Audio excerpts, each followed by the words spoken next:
Alright, gather round, because this one's wild. England is in the middle of one of its worst droughts in decades, and the government's big advice to the public is, delete your old emails. Yeah, apparently, your inbox is sucking up drinking water. Here's the official explanation. England's had the driest 6 months before July since 1976. Reservoirs are running low, some as low as 67% capacity when they should be over 80. On August 11, 2025, the National Drought Group declared the crisis nationally significant, and along with telling people to turn off taps and save water at home, they also asked everyone to delete old emails and pictures. Why? Because data centers, the giant server farms that run the internet, use massive amounts of water to keep cool. And yes, the numbers are huge. Google's data center in the Dalles, Oregon, sucked up about 355 million gallons of water in just 1 year. That's more than 500 Olympic swimming pools. Microsoft's facilities in Arizona, they've admitted to using more than 1.7 billion liters in 2022 alone. Cooling servers is thirsty business.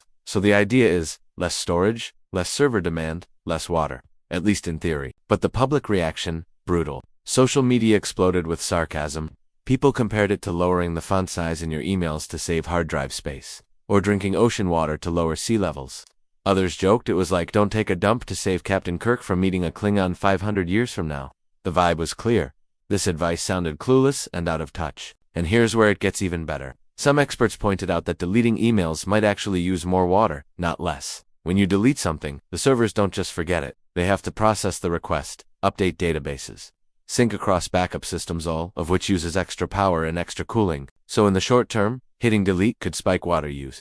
And even in the long term, the difference is basically negligible. One person crunched it. A 22-year inbox might be 3 gigabytes. That's nothing compared to the 4K videos, selfies, and TikToks sitting on the same servers. Emails are tiny. Photos, videos, AI training runs, that's the real drain. Which brings us to the elephant in the room.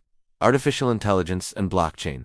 Training one large AI model like GPT can use millions of liters of water just for cooling. A single ChatGPT query uses up roughly 30 milliliters of water. Now multiply that by billions of queries per day. Add in crypto mining, YouTube streaming, Netflix binging. That's where the real water is going. And yet the advice to the public is delete your grandma's chain emails. It's the same logic as reduce your carbon footprint, while corporations run private jets across town. Now, that doesn't mean there aren't real solutions. In fact, some are already happening. Water companies in England are patching leaks at scale, like Yorkshire Water alone fixes 800 leaks a week. Thames Water has rolled out over 1 million smart meters to track losses. Companies are committing more than £700 million over the next 5 years just for leak prevention. The government is also planning 9 new reservoirs and £104 billion worth of infrastructure investment. On the tech side, there's progress too. California already bans potable water for cooling where recycled water is available. Companies are experimenting with air-cooled and dry-cooled systems, and even closed-loop liquid cooling that reuses the same fluid over and over.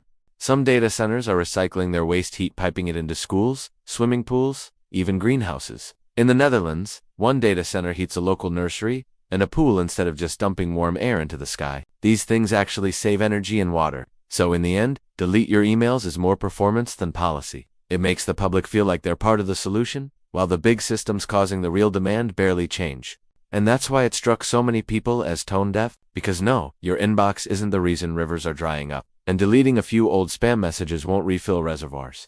The bigger picture is that AI, crypto, streaming, and outdated infrastructure are guzzling water by the billions of liters. But as long as the narrative stays focused on your inbox, the real water hogs can keep sipping quietly in the background. So next time you see that storage almost full notification, don't stress, you're not killing the planet. But someone, somewhere, is probably training another AI model that's drinking more water than your entire town is. And don't forget to subscribe to this channel for more in-depth content.